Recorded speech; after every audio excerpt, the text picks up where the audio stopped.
Miren, són imatges de l'últim rescat realitzat pel vaixell de salvament humanitari Sea-Watch 5 a la Mediterrània central el 31 d'agost. Una intervenció en què van salvar 218 persones que intentaven creuar des de la costa d'Àfrica cap a Europa. Este vaixell de rescat humanitari ha tornat al port de Vinaròs per a realitzar tasques de reparació, aprovisionament, després de rescatar més de 800 persones que intentaven creuar el Mediterrani durant els últims mesos. Tica Cuesta, port de Vinaròs.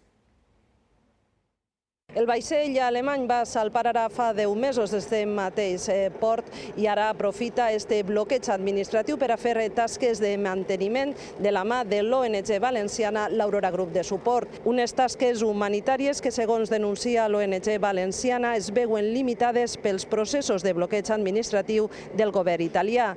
En l'últim rescat dut a terme abans d'esta parada tècnica, fa només unes setmanes, van arribar a salvar 289 persones davant de la costa de Líbia, una tasca que volen tornar a realitzar en breu.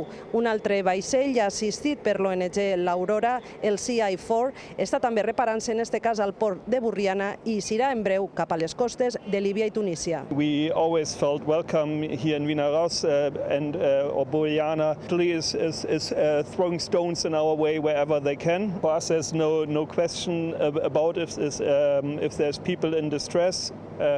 It's our obligation to help. El fet de tindre una base operativa mòbil ens permetís tindre un espai de treball, una oficina en condicions, un lloc per a cures de lo que són els activistes i les activistes que estan així i a banda una bona ferramenta per a sensibilitzar a la població.